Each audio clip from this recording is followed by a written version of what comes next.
I'm David Bloomberg, and this is a mini WhyXLost for the 12th player eliminated from Australian Survivor Heroes vs. Villains.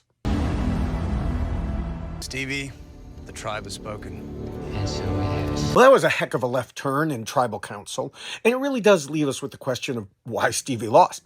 But there were hints along the way. Starting back in episode 3, George said Stevie was erratic and illogical. While his views certainly changed since then, we did see Stevie behaving oddly last week, repeatedly asking about splitting the vote, trying to get 5 votes out of 4 people, and appearing to waver between the two alliances while believing he was in a commanding position. Jerry lectured him to stick with the plan, and George said, "He just makes me nervous."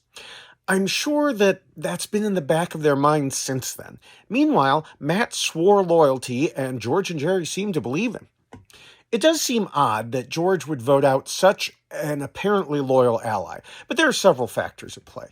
First, George needed to save his core alliance. He couldn't go into the merge with a pissed-off Shawnee and Liz. Second, Stevie was a loyal follower, but he didn't bring anyone else with him for later in the game. While George has serious doubts about Flick and maybe even Matt, he knew Stevie didn't add anyone on the other side. And since George got Stevie's loyalty through the manipulation of Simon, it could be the opposite because the merge could give Simon a chance to explain and reconnect.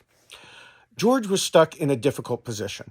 Go into the merge with a shattered alliance or give the other Spice Girls what they wanted and maybe actually solidify this group as they headed to the merge.